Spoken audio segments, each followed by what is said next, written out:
Hello. My name is Curtis Bowman, alias Jim, and this is my wife Iris, and we've been married 61 years. And Almost 62. No, almost 61, dear. We're going to have an argument. He's right. Yeah.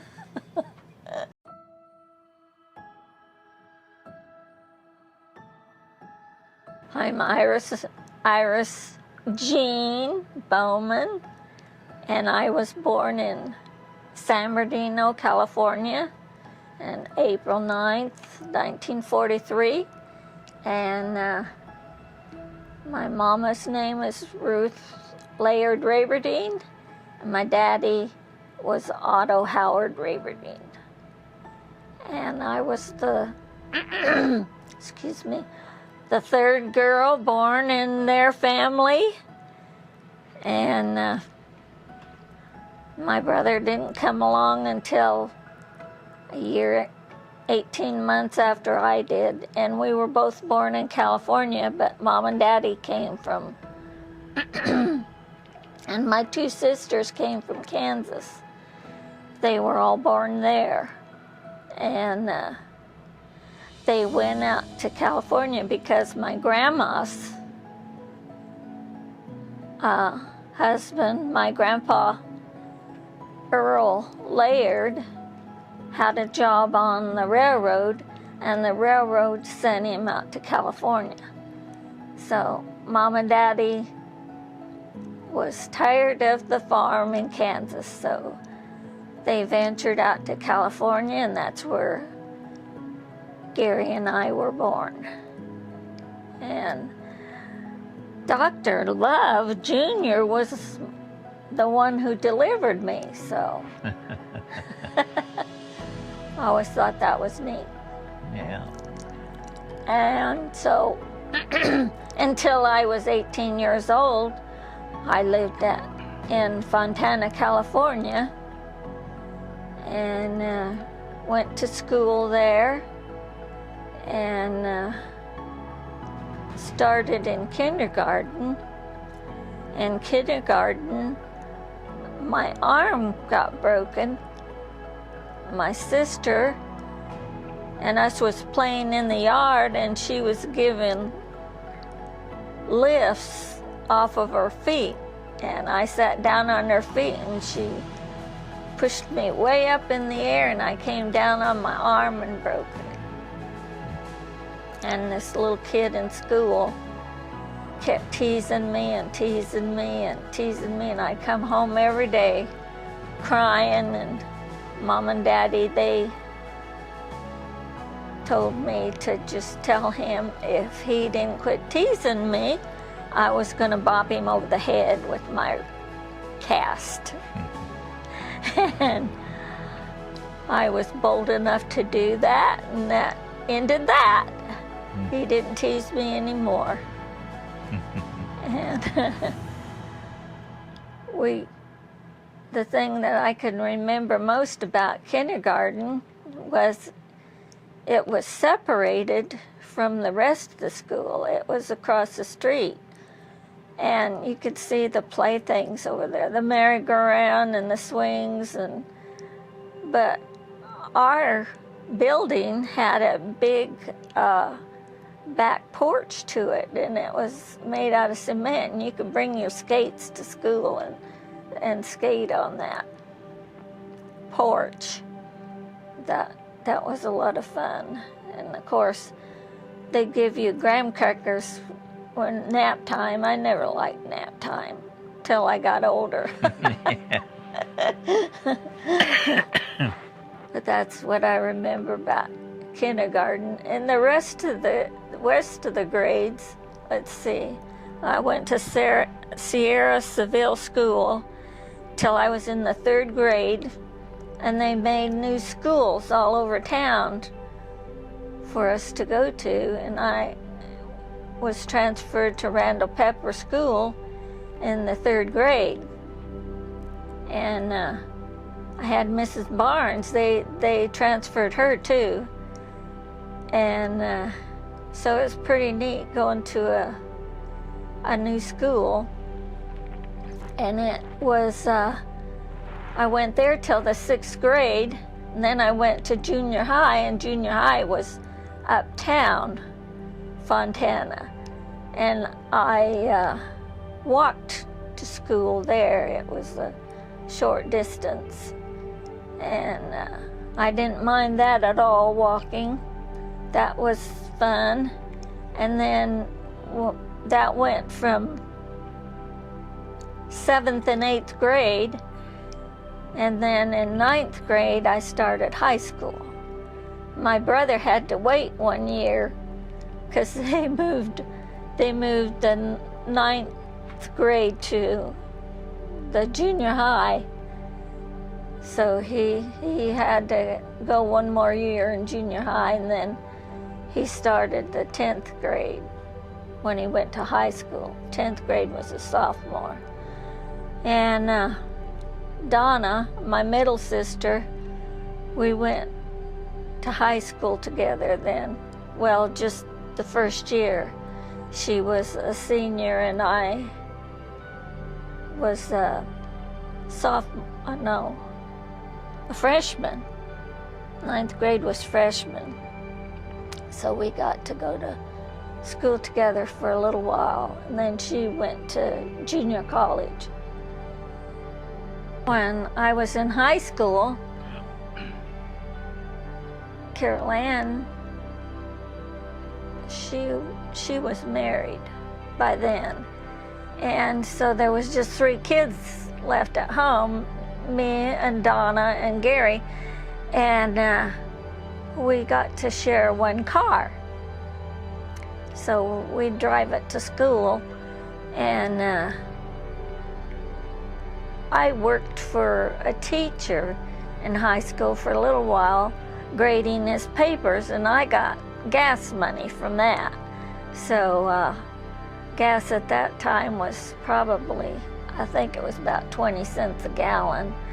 So my money went a little farther than today. and one day, I don't know whether one of the other kids was using the car or what the deal was. I don't remember, but Daddy took me to school in his truck. And that wasn't too great for me, you know, riding in the truck. And so when we'd pass some kids that was walking to school, he'd honk the horn. And I'd bend over in the seat so they couldn't see me because I was embarrassed. But every kid he came to, he honked, and he just got a big kick out of that because that was embarrassing for me. But I should have been grateful to get a ride to school, is what it should have been. Yeah, things change. Yeah, they change. Well, I think it was when maybe I was, excuse me, 8 years old, Carol Ann brought home a puppy. And Mama let us keep her. We named her Cookie. She was the best dog a kid could ever have. We played with her, and we'd dress her up in doll clothes, and I'd put her in my buggy, my doll buggy, and Mama came out one day and found her. None of his kids was around, and she's all dressed up in the buggy. And she was, it was hot out, poor little Cookie. Mama had to undress her and let her go. But Mom and Daddy made us girls for Christmas some doll beds. They was each in graduated sizes, and mine was the smallest. And that's where Cookie slept, back in our bedroom in the doll bed. And we'd tell her, Cookie, we'd point to the hallway, go to bed, and she'd trot down the aisle or the hallway and go to bed. And she was a good little pet. And let's see, when Daddy had 2 aunts that lived down around San Diego, Aunt Anna and Uncle Frank lived in Oceanside, and Aunt Carrie lived in Carlsbad. And the thing that I can remember most about Aunt Carrie's was it was kind of up on a hill, and you could see the ocean from her house from the sidewalk. And Gary and I used to go out there and play, and when we'd go to Aunt Anna's, she lived about a block from the ocean, I think, as I remember. And we could walk there if we wanted to play in the ocean, but most of the time the neighbor kids kept us busy, so we'd go down to visit.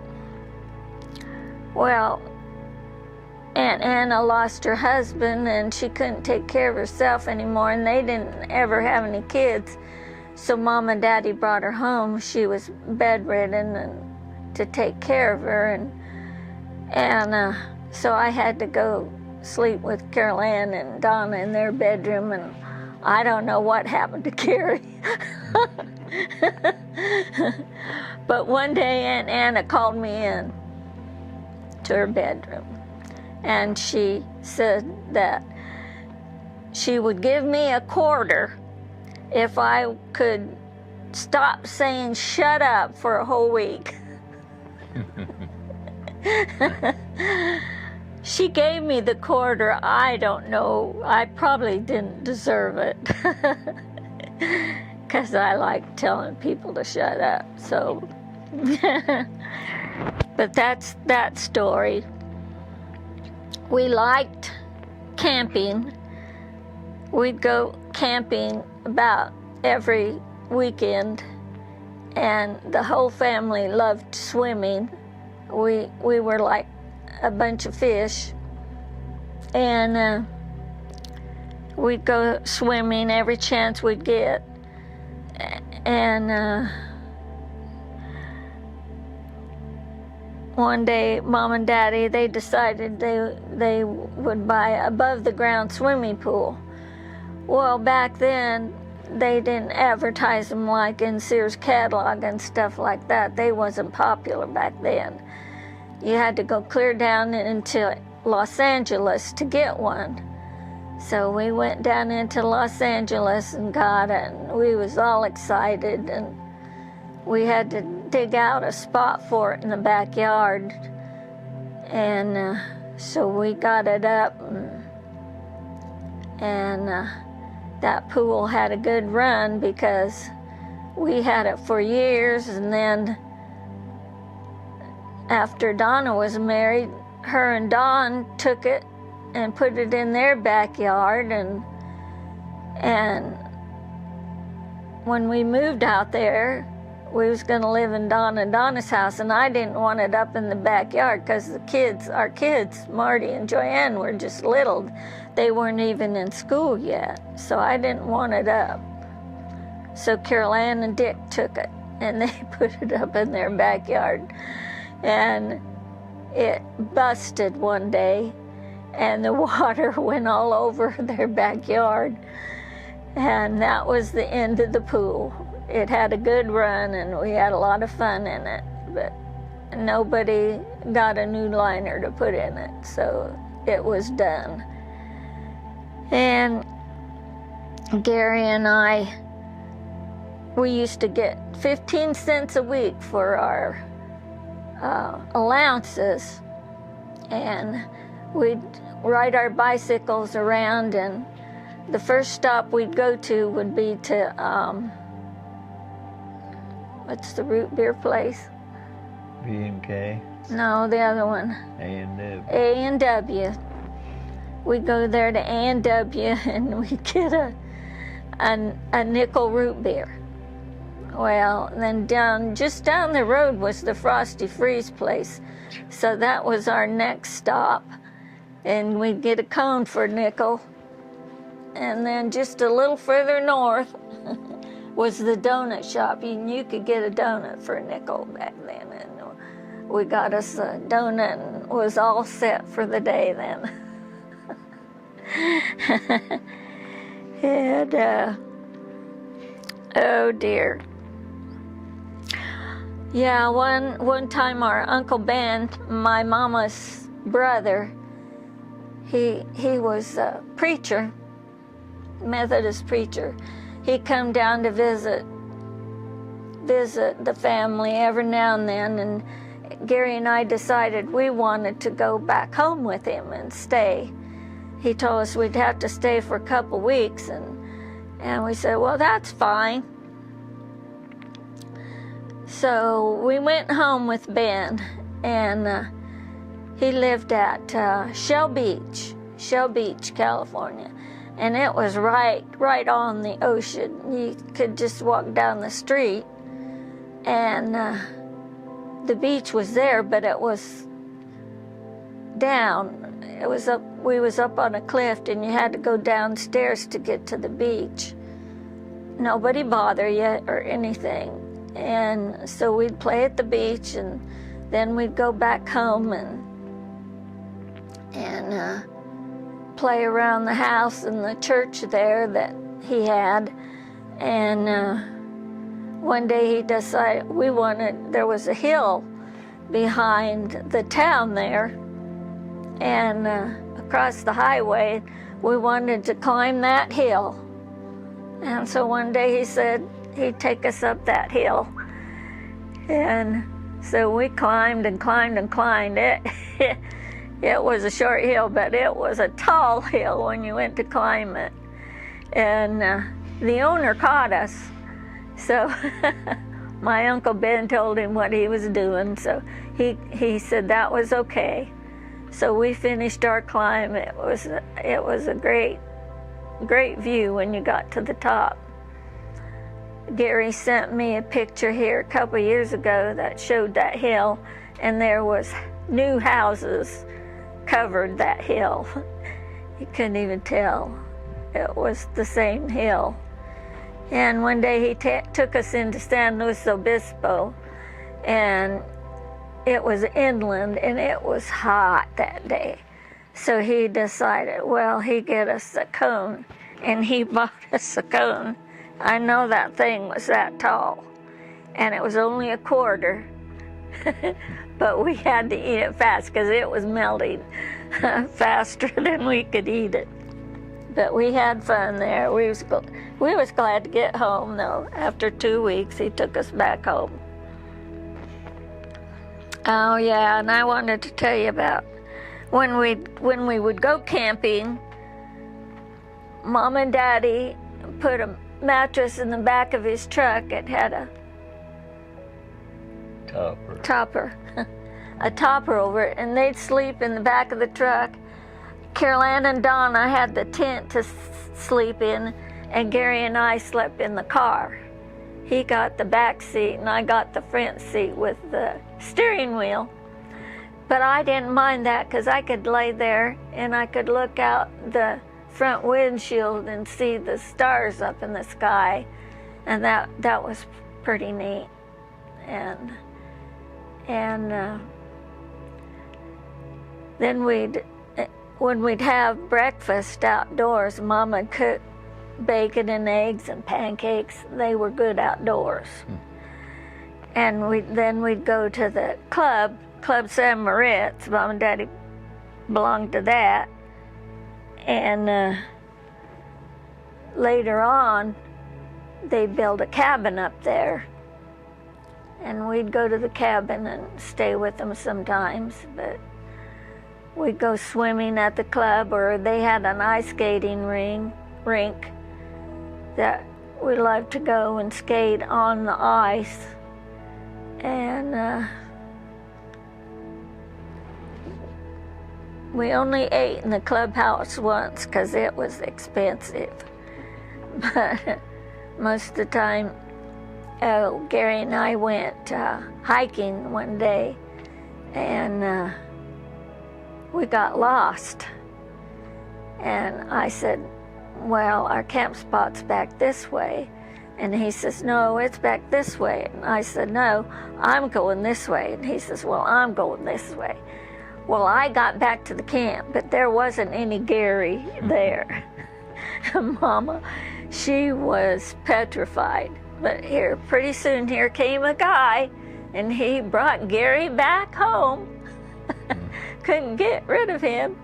One day, Mama took us over to Ontario, us girls and Gary, and she says, you girls watch Gary, I'll be right back. Well, Carolyn's the oldest one. She's 5 years older than me. So he somehow gets the door open to the car, and he gets out, and he walks away. None of us girls stopped him. Mama got back to the car. She was petrified again. Where's Gary? We don't know. And here comes the policeman with Gary in his car, and he's eating an ice cream cone. He always gets away with his nonsense, and us 3 girls get blamed for it. Oh, one of the Christmases I remember, we was all at home, and we must have been in high school, because I remember Gary sitting in the corner in the rocking chair. Well, he was going with Debbie, that's his wife now, and she just lived across the street. He'd go over to visit her, and then he'd come back and call her on the phone. And we used to tease him about that. Anyway, she gave him a gift. It was under the tree. That was the only gift he was getting that year. He just sat there and he looked really downhearted because he wasn't getting no more gifts. And we was all having fun there, opening our gifts. And all of a sudden, Daddy says to Mama, he says, Ruth, where's that jacket we got Gary? And she starts thinking, oh, so she went back in the bedroom and started hunting, and she brings out this great big bag full of presents. And boy, he got a great big smile on his face. And I think that was about the only time I felt sorry for my brother. Oh, what else do I have written down here I can tell you? We used to go to Kansas every summer because that's where Mom and Daddy was from, and that's where their siblings were, and so we'd go there, and we liked staying at Selma's. That was Daddy's sister, one of his sisters, and we liked staying there because she made the best pancakes that I've ever had in my whole life, and if she ran out, she'd make more for us kids until we got full of pancakes. We loved staying there, and they had her and Ed had a girl. Well, they had a bunch of boys, but the girl was still at home, Eleanor, and she'd let us play her record player, and we'd play the Woody Woodpecker song over and over and over. And if we went to Morrison Jeans, that was Daddy's brother, his youngest brother, we'd get cold meat sandwiches. But if we went to Wes and Lillian's, that was another brother of Daddy's, we'd get ham? Yeah, I think ham there, and iced tea. She made the best iced tea, and she'd put us, even us kids, at the dining room table. and we'd drink iced tea out of goblets. Boy, that really impressed me. And if we went to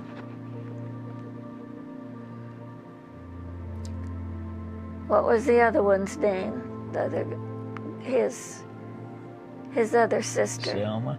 No. Bertha. Bertha was his other sister. We'd go there, and she'd fix ham too.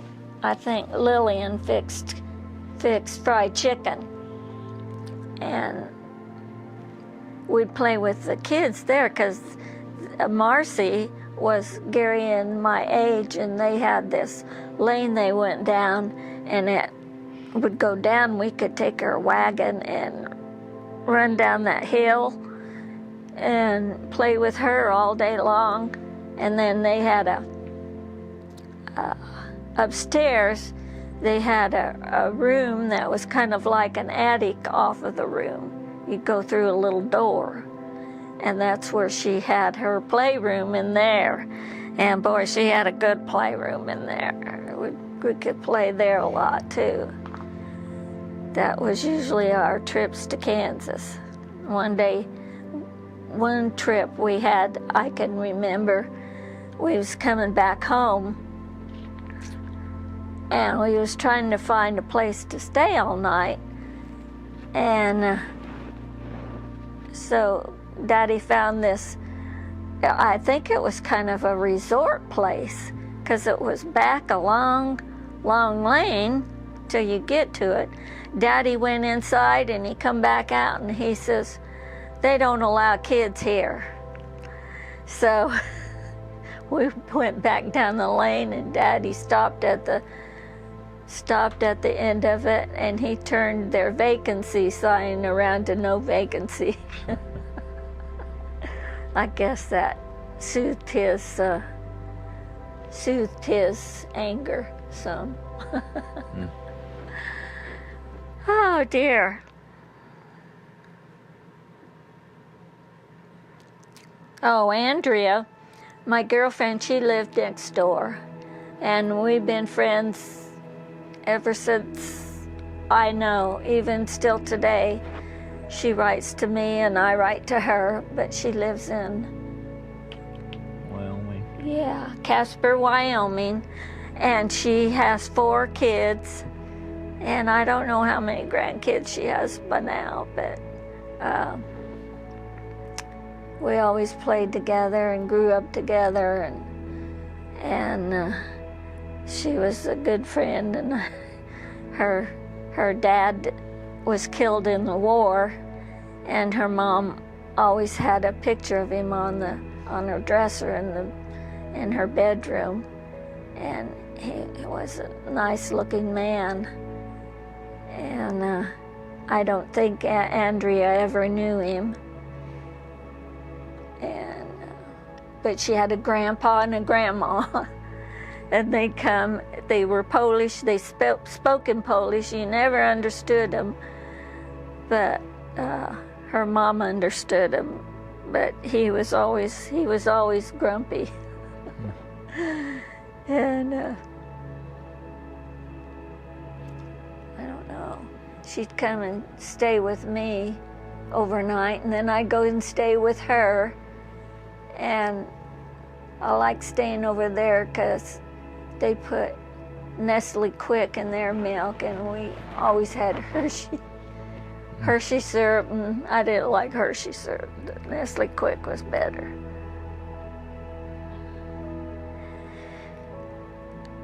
Oh, yeah, Christmases, we'd always go to Carol Ann's on Christmas Eve and open presents there.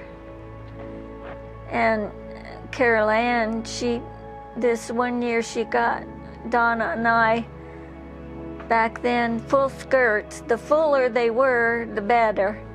So she got us these slips that were netting, and they were really, really full, and they get your skirt out there really nice and full. and because we babysitted for her. She didn't want us lose us for babysitters. And then they'd come to our house Christmas Day, and Mom would cook breakfast for everybody. And then Mom would cook a turkey too for Christmas Day, and we'd all get around the dining room table and eat and use her Irish dishes. I have the Irish dishes now. She got them at Woolworths, and she paid they were called carnival ware, and they weren't very expensive. But when she gave the set to me, she didn't have enough dessert dishes, so she went and bought dessert dishes to fill the set out again, and they were $6 a piece for a little dessert dish. So they've grown they've increased in value. Donna got her what was those called there? They were made in Kokomo, the silverware. Derelight. Mom and Daddy got Derelight, and it was made in Kokomo. And they had that when we was little kids, the Derelight. And let's see. Oh yeah, we always liked going to Parasail Park, and that was over in San Bernardino. And everybody'd get together, and we'd take a picnic over there, and they had a pool, and they had play stuff. They had the longest slide, the tallest slide I ever seen, and we kids would love that. And our uncles, Uncle Bob and Uncle Ben, they'd swing us on the swings till they was wore out, and we wanted more. That was a lot of fun. And they had hills. Paris Hill was hills all over, just little bitty hills, but you could walk around on the trails there. Me and Gary do that. And you could look down below, and you could see San Bernardino on one side and the park on the other side with the pool. And we used to go to Colton Pool a lot because it was warm water. It was a warm water pool. We loved swimming over there too. Anywhere you could swim, we loved it. We'd go to Fontana Plunge, and we'd swim there, and I guess that's why Daddy decided to get a pool for our backyard, because we loved the pool. Between my junior and senior year of high school, I was in the a cappella choir. We had about 100 members, I think, in the a cappella choir. And we was popular. We went all over Southern California to sing, and we went to Las Vegas twice to sing. And we took buses. Well, between my junior and senior year, Mr. Camp was our choir leader. He got us a trip to go to Florida, to the Kiwanis convention there. Fontana Kiwanis invited us to go down there. So we recruited 2 buses, and we went to Florida, to Miami Beach, Florida, to sing. And we stopped several places on the way there, and on the way back we was gone, I think we was gone a month. And it was another thing that I'd never do in my life again, and it was a lot of fun. A lot of fun. We stopped in New Orleans, and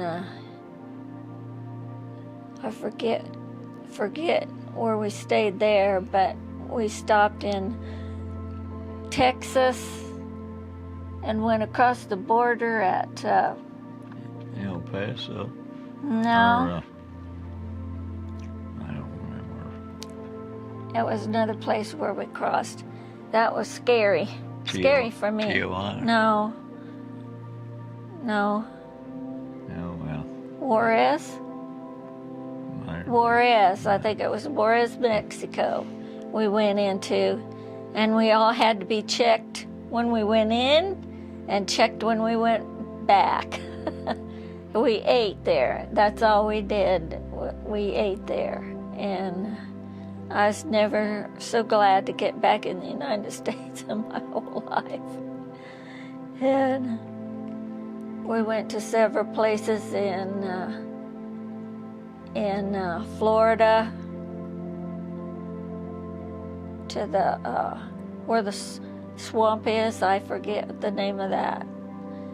They have the big swamp, and then they have a show where they have skiing exhibitions and stuff like that. Then we came home. He was where you go in Salt Lake City. What are they?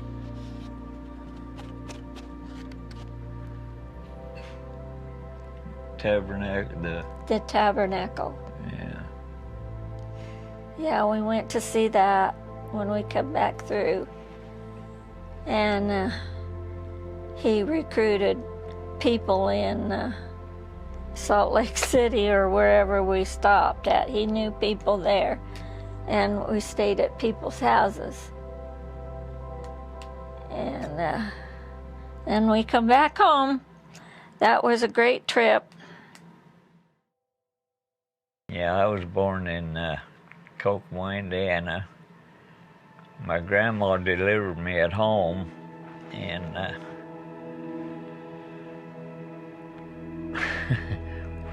She said, yeah, I don't want to tell that. well, yeah, tell it. Well, she always told me if her paring knife had slipped, I'd have been a girl. So she was a good lady. My grandpa, him and I didn't get along too good, and but we tolerated each other, I guess. And I went to Darrell Chapel School in Kokomo from 1 through 8, and I graduated there, and I went to Kokomo High, and I hated school, so I skipped school about at least once a week. Me and 3 or 4 other guys, and we'd go out driving or hunting or something. And when I turned 16, well, I just quit. I couldn't take no more. I had a job at a theater, at Fox Theater there in Kokomo, and I made about, I think it was 35 cents an hour at that time. And I kind of enjoyed that. I enjoyed the freedom, so. And then I worked a little bit at the Cortland Hotel there in Kokomo. It's gone now. And the Fox Theater's gone too, and right next door they used to have some bakes and hot dogs and things like that, and I loved them. So that was real handy. And I'd go next door and get the cashier lady and me some coffee and bring back in, and met a lot of interesting people there. I even met a girl there that I took out a couple times, but it's kind of hard to take them out when you're walking. I remember when I was about 6 years old, I went to school one morning, and our house sat on Reed Road on the west side. There was just a gravel road down through there then. then when I came home, my house was gone. They had moved it to the other side of the road, down north a ways, and so, well, the house, to begin with, Dad built himself by candle or carnival lights, and he worked 3 jobs at times to make ends meet, and so that's about the only time he had to work on it was at night, and then we well, I remember at the close of the World War II, they had these blackouts where if you heard the siren blowing, you had to get inside, and they pulled all the blinds down, and the city shut all the lights off, and so if the enemy did come, they wouldn't be able to see anything. And then after that, I seen President Harry Truman in Kokomo, and he stayed on the train there on the tracks on Buckeye Street, and then later on I seen Audie Murphy there, and I guess I was a cowboy, so I liked him better. And then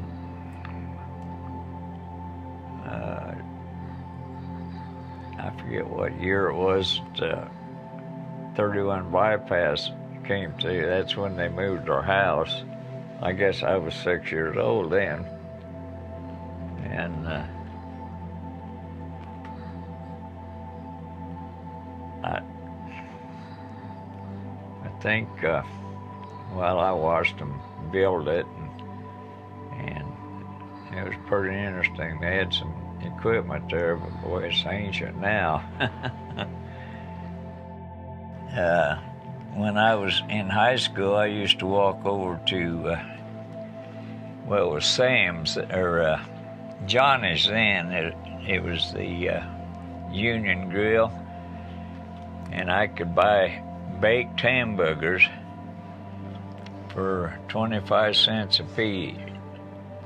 And now, or you can get them 2 for a quarter.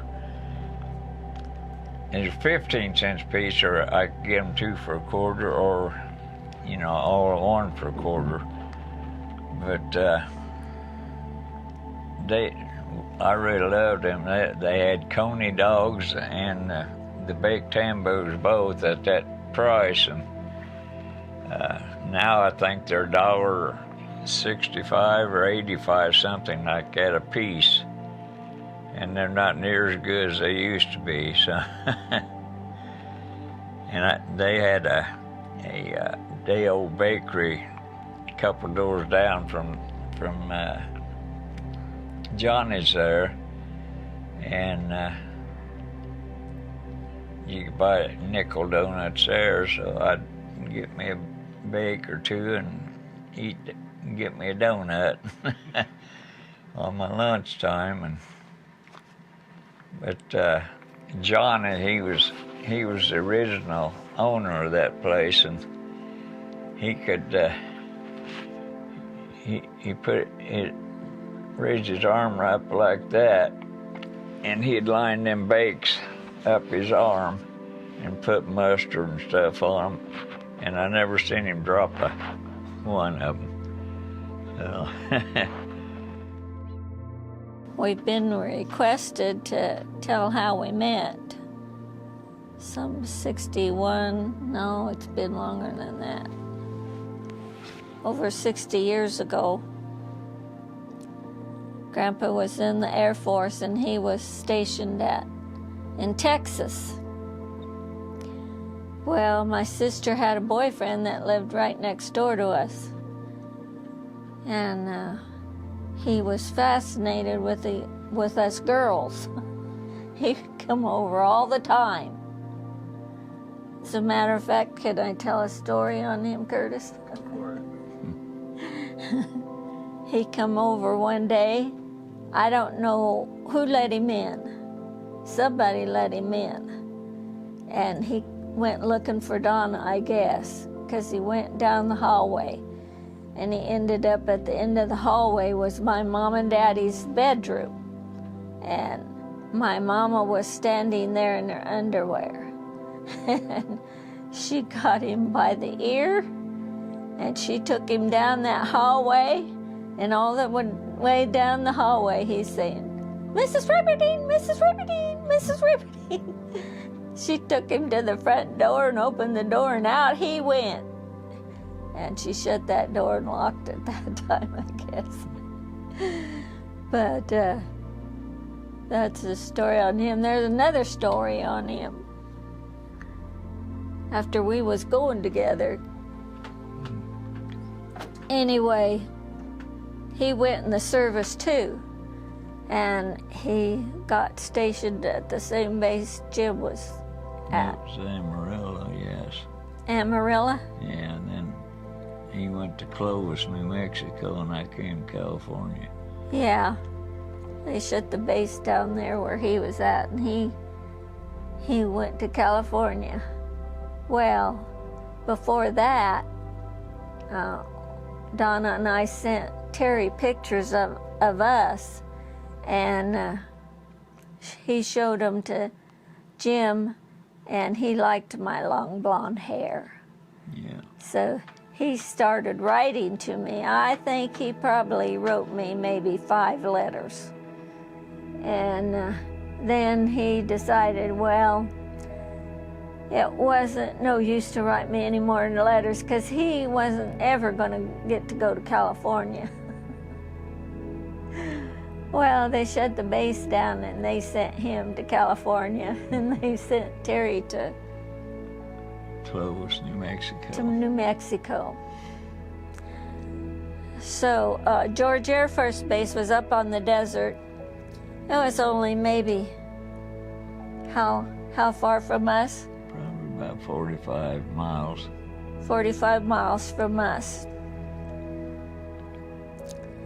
So he come down to visit Terry's folks because he had met them when they come to visit Terry in Texas. And the guy that brought him down, well, he called me. He called me on the phone, and I asked him if he was going to come over. No, he had that Indiana drawl. He had a bard. He didn't get shade. He wasn't going to come over. I said, okay. So I hung up and forgot all about it until they pulled up out in front of our house. And I was in the process of putting my hair up in pin curls. And so I started taking my hair down real quick to comb it out. And somebody let them in too. I didn't let them in. But I came into the living room, and Jim was sitting in the rocking chair, petting our dog Cookie. Over to my left and over to my right was the other guy over in the other corner. And I'd never seen a picture of Jim before. I didn't know what he looked like. And so I come and I stood in the doorway, and I looked at him and I looked at the other one. Neither one of them would tell me who they were. And so finally I said, well, which one are you? And the other guy goes like this, pointing over to Jim. And I don't remember him saying anything. Did you say anything to me? Well, before I left, I did. I talked to you. What did you say to me? I don't remember that. I don't remember saying anything to me. They got up and left, and so I just went in and put my hair back up in curlers. And that was the first time we met.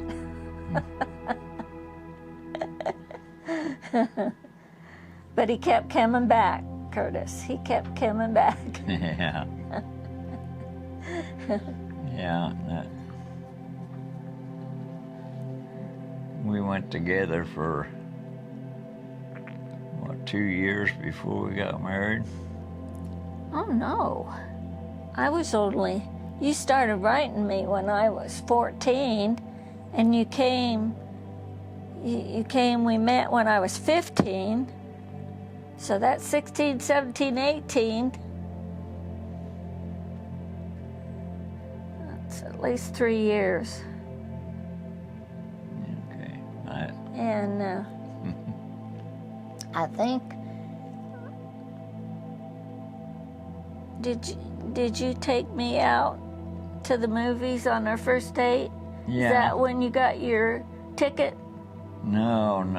Oh, I thought we went out with Nora and Roger. Yeah. And had a flat tire.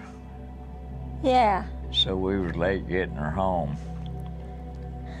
And she told her dad, and I don't know, I think the next time I seen him or something, he said, which tire? So, I think I fell asleep on him, Curtis. yeah, that shocked my image. Yeah, he didn't know what to think of that. He thought he was Mr. He-Man, and I fell asleep on him. Well, I tell you what, Curtis, he didn't want to stop kissing me. That's what it was. And he took all my oxygen away, and I just passed out.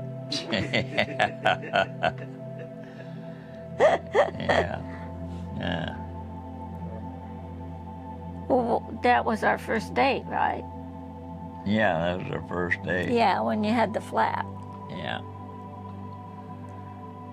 Then,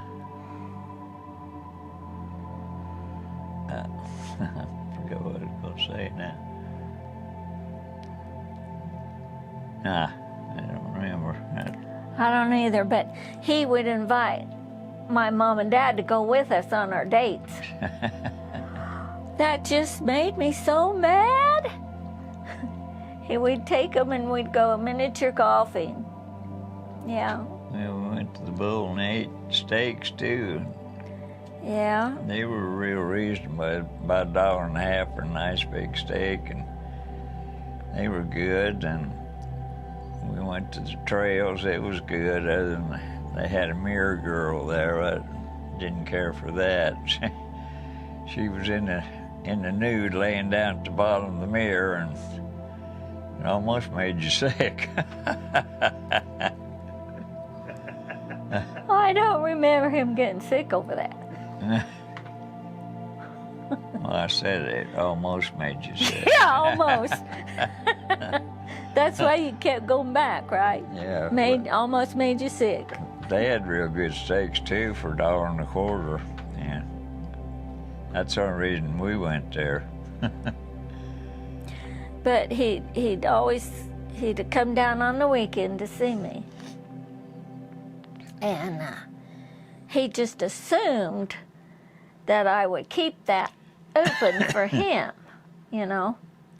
And so while Terry was gone, my sister's boyfriend, why Mr. and Mrs. Copus wanted to keep her busy because they wanted her to marry their son. So they kept her busy so she couldn't go out with anybody else. Well, their nephew came to town. Frankie was his name. Yeah. And so they called me and wanted me to go out with Frankie. I said, well, sure, I'm not busy. Nobody's called me and asked me to go out. So I went out with Frankie and them. It wasn't with him by myself. I went out with them.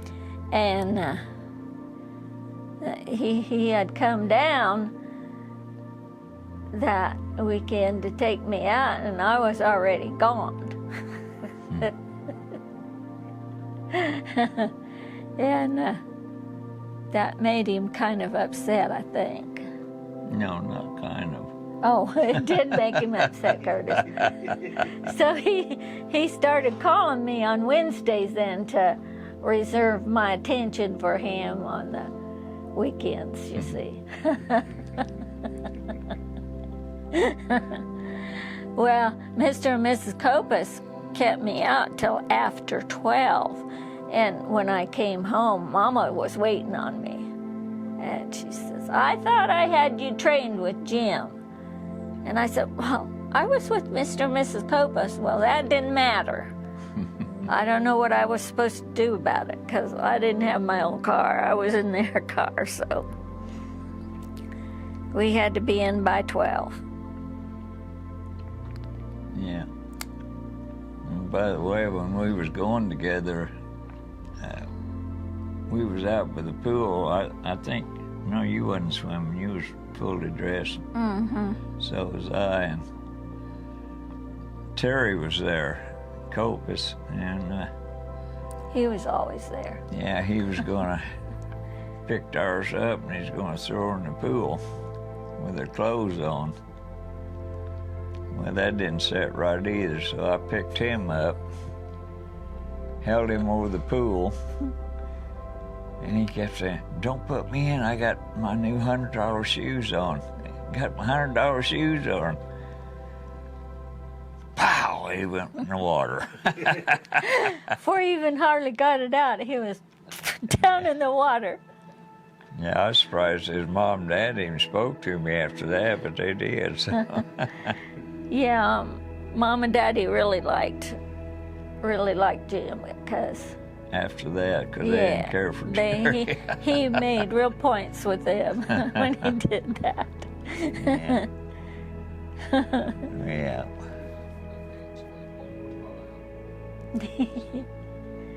Yeah.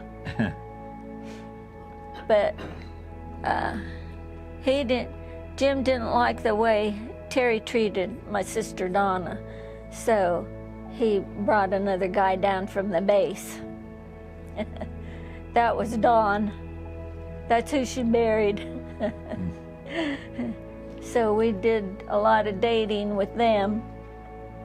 He had this TR3, and they had this back seat in it. It was only about that wide, wasn't it, dear? Yeah, we could sit in it then. Yeah. That's because we liked each other then. So we sat in the back, and they sat in the bucket seats in the front, and that's the way we went around until they got orders to go to Spain. So he sold the TR3, and he bought this, what is it, 50 or 51? 49 Ford. 49 Ford, black.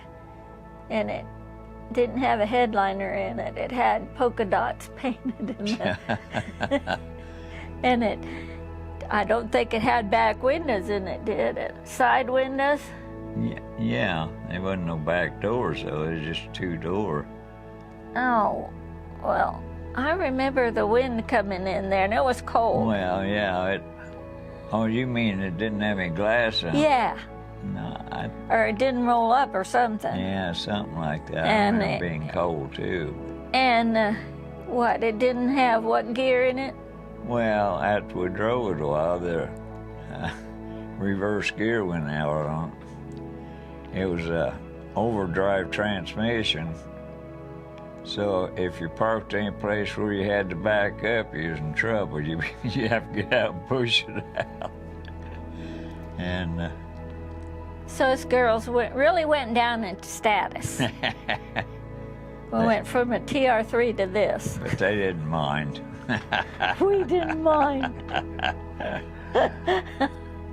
Yeah, that car, I had it down in Fontana one time, and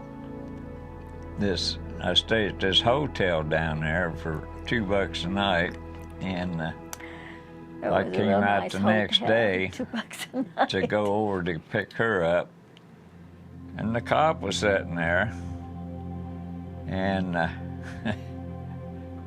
I had to back up, so I was in trouble.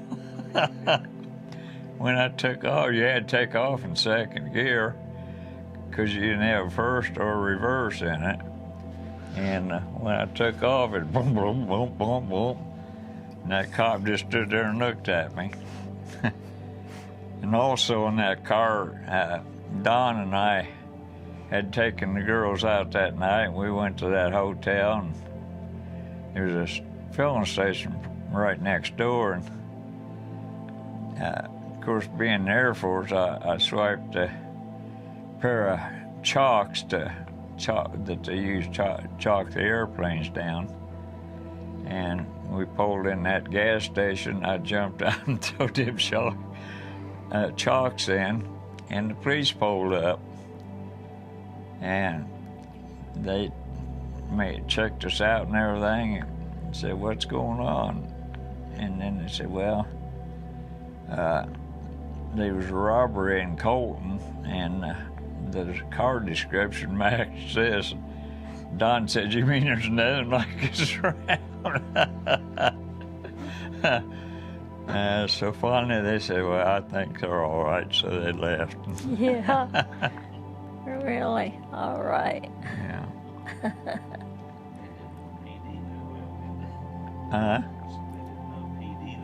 Yeah. Oh, what about him? They didn't know me either. But I think we need to get into the family now. After we was married and Marty was born. Well, I have another story I can tell. Okay. It was my birthday when I turned 17. I think it was my 17th birthday. And I was sick. I was real sick that year. And the girls that I went around with in school, they had a party. There was 3 of us girls that had their birthdays in April, and they had a party, and I couldn't even go to that because I was sick. And he couldn't come down to the base because he couldn't get off work. And so I was really sad. And he called Carol Ann, and because he'd left this birthday present for me at my sister's, so she brought it over. And I opened it up, and there was this pretty dress, Curtis. It was spaghetti strapped, and it was white background with aqua circles, polka dots all over it, and it had a cummerbund and zipped up the back, and it had a little jacket to it also. Cost me a month's pay. Cost him a month's pay, Curtis. He said he went to Penny's and he saw it on a blonde dummy there, and he thought it would look really good on me. I was no hick country boy. I didn't know what a mannequin was at that time. That's what I meant to say, but... Yeah, a blonde dummy. So go ahead. Yeah. I used to babysit for Carol Ann, me and Donna did, and it was my turn to babysit. So he come over and helped me babysit at Carol Ann's house. And we was watching Dobie Gillis. I don't know whether you ever heard of Dobie Gillis on TV. But he always wanted to go out with this girl, and she wouldn't go out with him. And he was always so sad because she wouldn't go out with him. And I told Jim, I said, well, he didn't have any money. He shouldn't expect her to go out with him if he didn't have any money. Well, guess what? I didn't have any either. He didn't have any money. So what he does is he wouldn't tell me he didn't have any money. So he hitchhiked back to the base. You tell them what happened then. Well, I had a good sergeant. He was from Indiana, but he was quite a boozer, but he was a nice guy, and if you needed money, he always had something to loan you. And so I went back and I seen him, and he loaned me the money, and then you and Don and Donna came back to the base to pick me up, and I don't know what we done after that, but He had money then. But guess why he didn't have money? Why didn't you have money? well, I lost in the poker game. That was more important than taking me out. No, it wasn't either. Well, must have been. So, that was some of our dating things. Yeah. Well, then after we got married, well, we was married a year and a week, and Marty was born.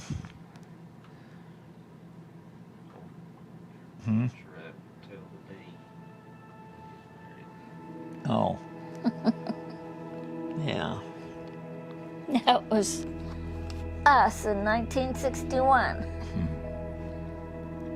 June 17th. Can you see that okay, Curtis?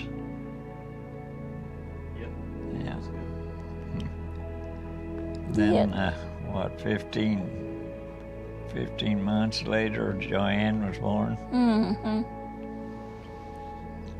That's when I worked for Basil Harvey in Greentown as a farmer, and when Marty was born, and he came home, and when she came over and told me she thought I better go to the hospital, I just left the tractor set there kind of cocked, and Basil said when he came by and seen that tractor, he knew I was going to the hospital.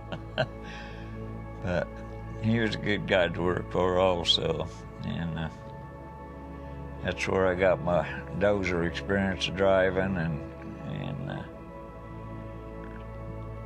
done farming, and I loved that. So, but we just wasn't making enough money, and the old house we lived in was getting drafty and cold, and so I got a job at the elevator in Galveston, and we rented an apartment over Brown's grocery store. Right across the street. Right across the street from my work, and that made it kind of handy. And we stayed there for a while, and then we moved from there up to our house where I was raised up on the east side of the bypass. And Yeah, but before that, while we were still at Basil's, yeah, we was sound asleep anyway, I was. oh, And I felt the covers go off of me, and I say, "What's the matter?" And he says, "Turn on the light, I'm lost." So I turn on the light, and there he is standing at the end of the bed with all the covers in his arms, Curtis. And he comes over and he lays them down on the end of the bed and lays down, and he's sound asleep. And there I am in the middle of the night making up the bed. And I thought, oh my land, what kind of deal is this? yeah.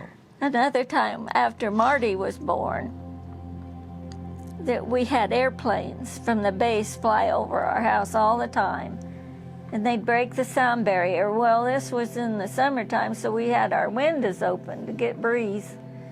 And one went over in the middle of the night and blew in our curtains when the sound barrier break. And he gets up and he runs in the kitchen And he runs back in the bedroom and he says, "Get Marty out of here. The stove just blew up." And so I run in the kitchen and turn on the light, and there the stove is. It's in one piece, pretty as it can be. And I go back in the bedroom, and there he is, sound asleep in bed again. Well, I had fog in my eyes when I went in there, so it looked like smoke. I don't know. Yeah. One time in here, he worked at the gas station. And I come to bed and he says, "Did you lock up the Pepsi machine?" Huh. I said, "What?" He says, "Oh, never mind." Yeah. Well, I never knew a whole lot about Mom's family side of the family, and I really didn't know that much about Dad's side, other than Grandpa lived next door to us, so I knew he was a mean old man. And he used to, Dad had a team of horses, and he would haul gravel and stuff and log and whatever. And Grandpa got on and pick up his paycheck, and Dad wouldn't see any of it. And then pretty soon I think it was him that took Dad's team away from him too. And Dad had a rough life. He was a good man. He wasn't a Christian, but he was a good man. But he never got too excited over anything. And Mom, she was a good mother. She had a hard life too. Yeah, she had a hard life, but we pretty well had free range of. As we was growing up, they didn't tie us down on anything, and we all turned out halfway decent. And she had all. Can you see that, Curtis?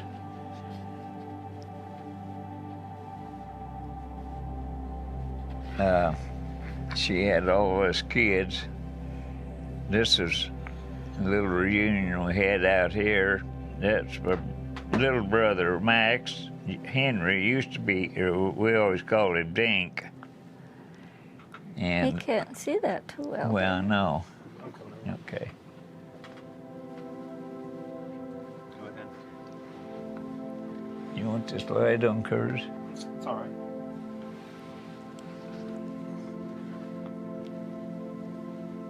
How's that? It's good. You ready? Mm-hmm. That's my baby brother, Dink. His real name's Henry, but we always called him Dink. This tall one here was Bobby.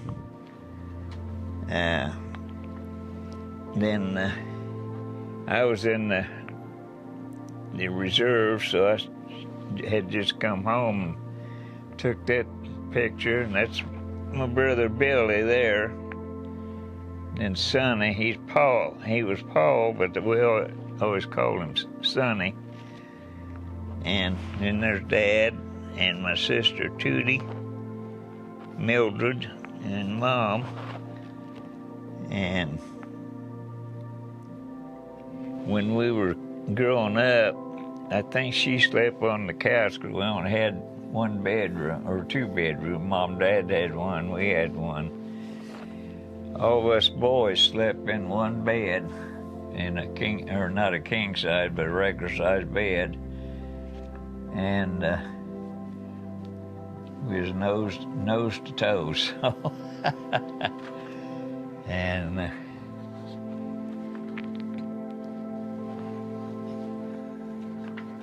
other than that, why, where's that other picture that Marty gave me? I don't know. I think it was a better picture than. Oh, that was Mom and Daddy. These are mine. So anyhow, I had a good life growing up. We didn't have a whole lot of money, but we was never went hungry, and we was always glad when the garden came off, because Mom would make a great big pot of veggie soup, and I just loved that stuff. And we love fish. I love fish. About every Friday night, my aunt and uncles would come over, and Dad fry up a big bunch of fish, and that was good too. So that's about all I remember right now. I'll show your Mom. Well, yeah. I did already, I thought. No. That was my Mom and Dad. Did she already Ruth. show that? I don't think so. I didn't Ruth think and so. Otto. No, I should have got that picture up there. Showed that too. There was something else I wanted to say, but I can't remember now. That little picture right there, Curtis. This one here? Yeah. That's her siblings. Yeah. Probably can't see them You real need well. water, Marty? It's my Is that sister just Carol water? Ann Getting out of the faucet? and me, I got a bottle of water in there. my dad, Sure my have, mom, my sister Donna, and my brother Gary. When I was expecting Joyanne, and Marty was almost 1, and Mom and Daddy wanted me to come out, so they flew me out to California, and Carol Ann, she was pregnant for Tracy. Donna was pregnant for Larice, and my daddy had a. You was for Joanne too. I said that. No, I didn't hear you say that. My daddy was in a contest with a fella out at work, see how many grandkids they could come up with. Like they had something to do with it. When my dad told him all 3 of us girls was expecting, he says, "I give up." Couldn't keep up with us, Rayberdines. There was something else I wanted to say. I can't remember. Oh, one time when I was down there,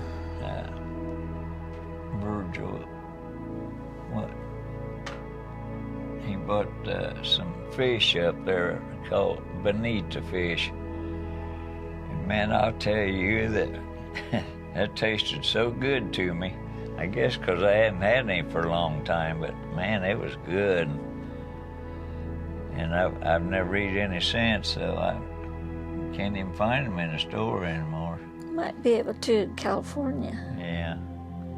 He went to, he got sent to Spain before we got married. And he already had given me a ring. But I knew he had it, but he didn't give it to me. He kept it in his locker while he went to Spain. And when you got back home, he gave it to me. So we started planning on getting married then in June. When did you get back home? October? Yeah, I think it was. Yeah. So then in April, he decided he needed to come back here to Indiana. And I thought, Yeah. what kind of deal is this? I thought we were getting married. We had already things planned. I had my dress, and everything was going good, my invitations, and he decided he had to come back home. Why did you have to come back home, dear? I just wanted to come back, I guess. Well, Grandpa died too, but he had died after or before that, so I didn't come for his funeral, but I did come back at that time. And that was in April. April. And they had a deep snowstorm when he died. And he was at my uncle's at McGrawsville, Indiana. And Dad put chains on his car, and he finally made it out there to the farm. So he had to fight that. It seemed like when he put them chains on that tire, that cars, they would just go right on through. Well, I think you told me you had to make sure you was ready to be married. No, I didn't. Huh? I didn't tell you that. No. Yes, you did. I thought he already knew. He'd given me a ring. We're not going to discuss that on here anyhow, so. Well, I don't know. No. Go ahead. You said we're not going to discuss it, so I guess. Well, I don't want to discuss that. You got something else to do or say? No! I thought maybe after all these years you could tell me, so you don't want to. Well, after we got married, we lived here till 65 and moved in a farm over at Marion, and the Palm Sunday, that's when that tornado came through, and it almost tore us up, and our neighbors, it completely demolished them, and so she didn't like that, so we moved back to Dick and Carol Ann came back and visit, and they talked us into going back to California, so we loaded the trailer and went back to California, and we stayed with her mom and dad for a while, and then Don and Donna's house came up for empty because they went to... They moved closer to the base. Yeah. Up on the desert. They moved to Apple Valley. Yeah, and then we lived there, and I worked at George again as a civilian, and I don't know how long I done that, but we moved from Don and Donna's to Apple Valley because it was closer to work, and then we decided we'd come back to Indiana, or I did. Iris wasn't too thrilled over it, I don't think, but No. we loaded up the trailer and took off in it, and it was a homemade trailer, and I traded the motorcycle for it, and we got to Albuquerque. Albuquerque, and the wheel bearing went out on the trailer, and so I sold that to a guy, and never did get the money out of it. So anyhow, we rented a trailer, and I'd bought her a new dining room set, and the table rolled out and broke, and she just cried and cried and cried. New table. Yeah, but we made it back. I got sick, remember? Yeah, We stopped in Kansas Yes, we did. at Morrison Jeans. Yeah. I think I was in bed for 3 days, and I was still sick when we left. I think she was just sick of me, that's what. But Then who'd we stay with? When we got back here. We stayed with Mom and Dad. Yeah, for a that's while. right. On the farm. Yeah, and then I got a job at the Lincoln Elevator, and then we bought a house in Walton, where the bank sits now, or the old bank used to sit, and gave $5,000 for it. And we lived there a year and a half or 2 years maybe, and we sold it. The bank gave us $10,000 for it, so we doubled our money. And she said we should have invested it in another house. But, well, we did actually. This one. We invested in this one, and we've been here ever since.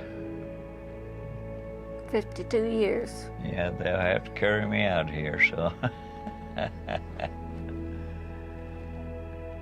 Well, when we first got back here, when we first married, we stayed with Sonny and Gertie Yeah. in their trailer. Yeah. Mm-hmm. Then they built a new house, and we moved to Basil's. Mm-hmm. Yep. But that's the old house the wind was blowing through the side, so we had to get out of there because we didn't want Marty to freeze, and we didn't want to freeze. Yes. Yeah, it was just about right. That's what it was, Marty. That's what it was. Way back off the road. Yeah, it was nice back there, but if the house had been decent. Oh, yeah. Oh, Freddie. Little Freddie. He helped Basil clear woods. And We pushed a tree over, and there was 2 baby owls in there. One died when the tree fell, and the other one was pretty chipper, so I took him back home with me, and I showed him she liked him, and so she'd get out and dig worms for him. he's just a little ball of fuzz. Yeah. Curtis, he was cute.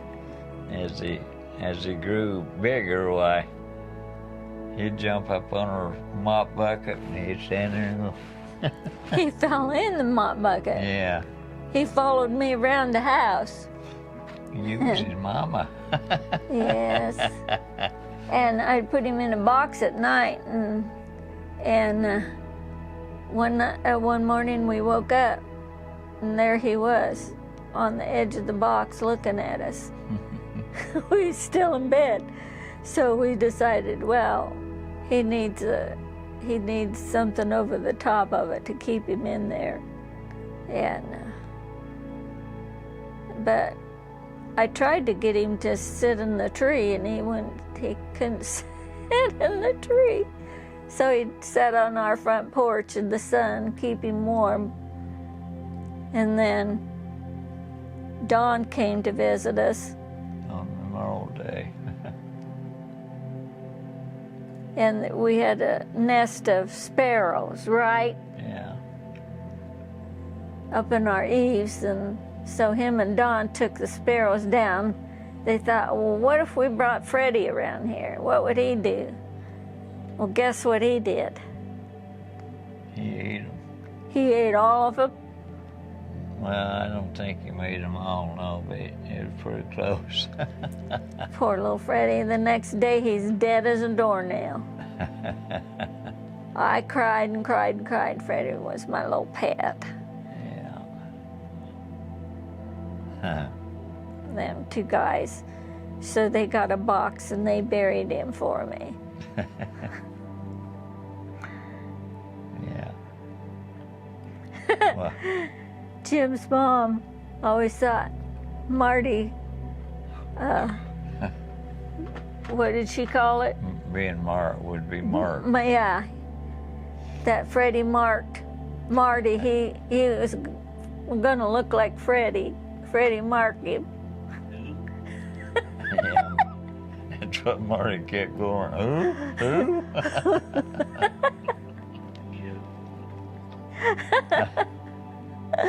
But he didn't. Thank goodness he didn't look like Freddie. Yeah. When we moved out here, Dad worked for farmers down in Galveston. They gave him 2 runt pigs, and Dad brought them up here, and we raised them up, and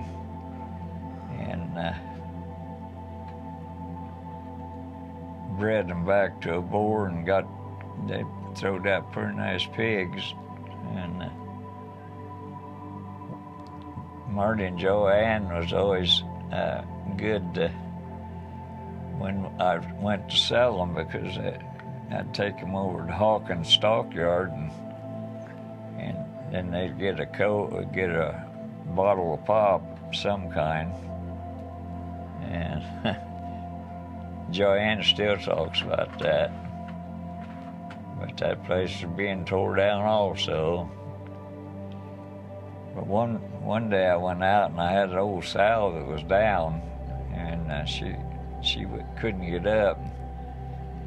When we moved here, there was a part of a bottle of gin in the basement stairway, and I thought, well, maybe that'll help. So I gave her a shot of that, and she got up, and I gave her some more of it. And then I went back out the next day, and she was deader than a doornail. So there wasn't a lot of bacon, Curtis. But Are we supposed to tell him the tractor story? no, you can if you want. Huh? I don't think it's very funny myself. No, you shouldn't. You shouldn't think it was funny. It wasn't funny at the time. No. No. Some reason, Grandpa always wanted to go back to the woods. I don't know. It drew him back there for some reason. I don't know. This one morning we got up and he wanted to go back to the woods. It's Thanksgiving Day, I think. Don't tell my story before I'm supposed to tell the end. All right. Tell it. This is going to be a strange video, Curtis. You want to erase a lot of it. Anyway, I told him, don't go back to the woods because you always get stuck. And he always did. Always got stuck. No, I'm not going to get stuck. I'm going back. So he went back. And about 10 minutes later, here he come back up here. And guess what? He was stuck. And he wanted to pull to get his tractor going so he could get back there and get his truck out. And I said, well, what are you going to get a pull with? The car. I said, oh no, that was our beautiful. It was a Plymouth. There wasn't a thing wrong with it. It was sky blue, and it had automatic power brakes, power steering, power windows. It had bucket seats. It was blue inside and out. It was a lovely car. I loved that car. No, I do not want to pull you with that car. It'll be all right. So he hooks the car up with a chain to the tractor. His tractor was out behind the garage, parked back there, and it was like this, and I had to pull him around into the drive like that. It was L-shaped. Well, he got us hooked up, and I started pulling him. I got the chain taut, and the back end of the car would slide over, and it was going towards the garage, and I didn't like that. So I'd let up on it, and I must have done that 3 or 4 times, and it got him agitated. So he hollers at me, "Step on it!" I didn't say that loud. Oh, you did. You had to say it that loud for me to hear it in the car. So I listened to him, Curtis. and I stepped on it. Well, we went around the corner of the barn, and I was really giving him a good pull. I thought I was giving him a good pull, and he changed his mind. And he says, No, I didn't change my mind. You were just going too fast. And all I had was handbrakes. Anyway, he yells at me again. Whoa! I did not that loud. Yes, you did. And so when he hollers at me like that, Curtis, I stopped. And all of a sudden I heard something go kerbang right into my back end. And I jumped out of the car, and there was his tractor wheel up in my trunk. No, they wasn't up in the trunk. Where was it? The grill hit the trunk. If it Well, had been up in the trunk, I wouldn't have been able to get it out. That's what it looked like to me. And he got down off the tractor, and he had the gall to ask me why I stopped so quick. I mean, she was pulling me. She should have known that, slow down before you stop. Especially with handbrakes on the tractor. I can't stop that quick. I have to pull this lever and put my foot on this one and my other foot on this one to stop. Yeah, And that's I right. said, how am I supposed to know how to stop that stupid tractor? I said, I've never driven that tractor. I says, in the first place, I told you not to go back there anyway. And by that time, I was bawling. So I went in the house. The kids was watching me out of the window. It scared them. And I was bawling. Didn't take him very long to come in and say he was sorry. And I figured that he'd rather eat turkey that day than be a turkey because it was Thanksgiving Day. We were so thankful. We were going to my aunt and uncle's for dinner or Thanksgiving. supper. Yeah. She wasn't very thankful. No, my beautiful car ruined. That was the most beautiful car we ever had. Yeah, it was just dent a little bit. It really wasn't that bad, but Right. That's the Thanksgiving story. that's probably about the end, isn't it? No, I got another story to tell. Go ahead. Well, I was going to a ladies' meeting at the church with my friend Marcia, and we got back home, and of course we like to talk. You know, we have a lot to talk about, our kids and stuff. And so she just parked out here in front and turned the motor off, and we sat there and talked, probably an hour. And so I decided, well, I better get in. So I come in the front door here, and he says, where have you been? And I said, well, Marcia and I was just sitting out here talking. And he says, well, I got worried about you. You're late. And I says, well, sometimes I get worried about you too. When you come home late, well, you don't have to. I can take care of myself. And so the next Sunday we went to church, and some friends of ours, the kids liked visiting with their kids. They was all the same age, and so they wanted us to go out to eat with them and visit. And we said, well, that's a good idea. We'll go out with you and eat. So we went to Long John Silver's, in Logansport.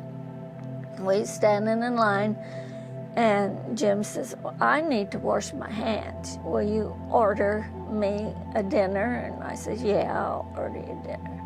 So he went back to the restroom to wash his hands, and I ordered his dinner, and we all went in and sat down. I think the kids might have sat at a different table than we did. And we sat with our friends and talked and talked and talked. And I thought, well, I wonder where Jim's at. And so I sent Marty back to the restroom to see where he was at. Marty found a doorknob on the floor. So you picked it up, didn't you, Marty? And you put it in the hole, turned the knob, and there he was inside, locked inside. Yeah, I couldn't get out. I kind of tapped on the door with my boots, and I figured to get somebody's attention, and I was just about ready to crash the door down when Marty came. He could hear me out there. Yeah, I could hear her laughing. It made him mad. That irritated me more. It made him mad. So he marches into the eating place where I was sitting, and he says, how long do you think it takes for someone to wash their hands? And I said, I do not know. I never timed anybody washing their hands. And I says, besides that, several days ago, you told me you could take care of yourself. And so he did not say another word. He sat down and he ate his cold fish. I ate cold fish instead of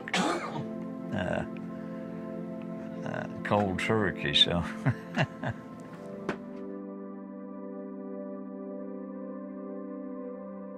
Well, obey the law. That's one, but the main thing is to seek the Lord and become a Christian. That's what I would say too. Yeah.